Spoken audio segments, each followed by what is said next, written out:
நம்ம வாழ்க்கையில அநேக காலகட்டங்கள்ல ரொம்ப நெருக்கடியான சூழ்நிலைகள்ல ரொம்ப நம்ம போராடுற ஒரு சூழ்நிலையில இருக்கக்கூடிய ஒரு காலகட்டங்கள் நமக்கு நிறைய வரலாம். பைபிள் நமக்கு என்ன சொல்லுது அப்படின்னா, சங்கீதம் 46:4 நம்ம வாசிக்கிறோம்.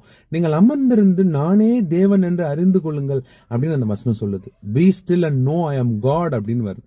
முதல்ல we have to be still. நம்ம அமர்ந்திருக்கணும். நம்ம அமர்ந்த தண்ணீரை நம்ம பார்த்திருப்போம். நம்ம ரொம்ப வேகமா ஓடிட்டு இருக்க தண்ணியில ஏதாவது ஒரு பொருளை போட்டோம் அப்படின்னா அதை தேட முடியாது. ஏன்னா தண்ணி வேகமா ஓடிட்டு இருக்கு, நமக்கு தெரியாது. ஆனா அமர்ந்த தண்ணியில ஏதாவது ஒன்று நம்ம சீக்கிரமா போட்டுட்டோம்னா உடனே நம்ம எடுத்துடலாம். அதே போல நம்ம வாழ்க்கையில நம்ம அநேக நேரத்துல ரொம்ப நம்ம அமர்ந்தலாத ஒரு சூழ்நிலை நமக்கு இருக்கும். அப்படி இல்லாதபடிக்கு we have to always still. ரெண்டாவது, know that he is God. தேவன் எவ்வளவு மோசமான சூழ்நிலைகள், எவ்வளவு சேலஞ்சிங்கான சூழ்நிலைகள் நம்ம வாழ்க்கையில வந்தாலும் ஏசப்பா தப்புவிக்க வல்லவரா இருக்காரு அப்படின்ற நம்பிக்கை நமக்குள்ள வரும். அந்த நம்பிக்கை நம்மளை நிச்சயமா நம்மளை காப்பாற்றும். அந்த நம்பிக்கை நம்மளை வெட்கப்படுத்தாது அப்படின்னு பைபிள் நமக்கு சொல்லுது. Be still and let us know that he is God.